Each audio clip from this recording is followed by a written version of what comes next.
All right, everyone. Today's role analysis is the finals of the Provincials middleweight division. I didn't have anyone in my weight class, so I jumped into here.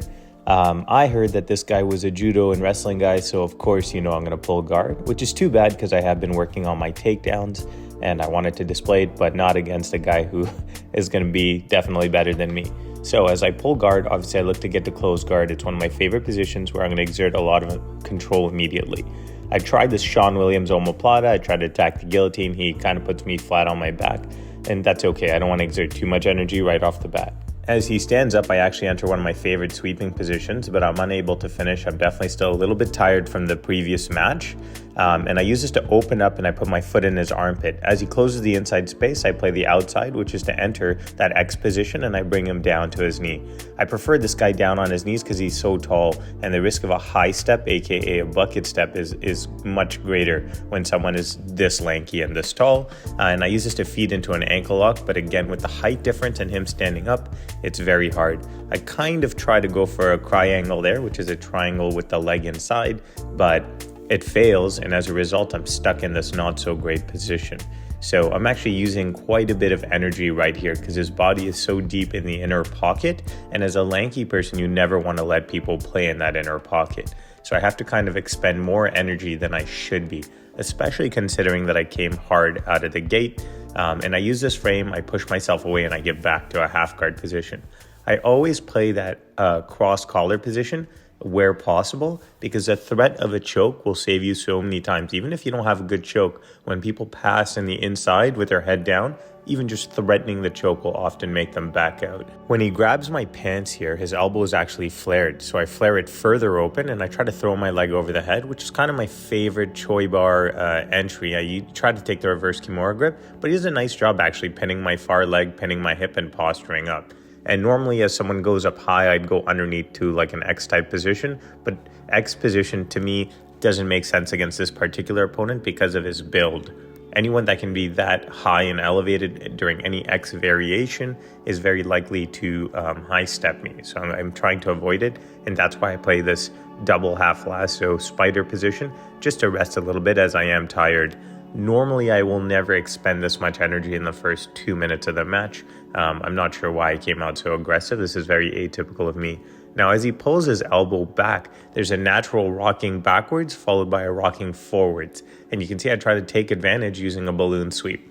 He comes off slightly, but when he does the same thing with his other hand, I actually get just enough energy to take him over. Watch, he pulls his elbow back, and the natural reaction is to rock back again towards the forward direction.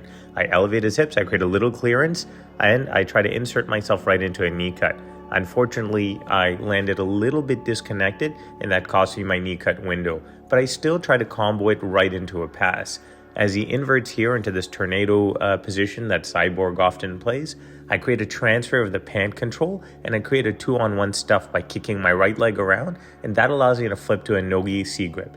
This grip is much better in my opinion. It's really good for passing towards the head, his front, but it's also really good for stapling and windshield wipering. Now, here, I'm putting all my weight on my left side because I know he'll want to push me off, and this guy flings me off like it's no problem. I just come back up and I disengage. I'm not sure why, but the referee actually gave him an advantage here. My butt and back did not hit the ground. However, in the time of the match, I did not notice this. One of the primary skills you'll want to develop if you compete is being aware of the time and the score. So here I shoot back in and I get myself to a deeper collar grip and I pummel back into that X position. Again, I've had some trouble, but now he's a little more tired, I think. So I'm going to have better luck attacking any X position because his right knee will stay on the ground and he'll have a lower posture. So this to me was an important turning point in the match where I think he started to kind of kick into a lower gear. I try for the muscle sweep. I know it's not going to work because it didn't work before. So I shoot around. I hook the far leg. You can see right there.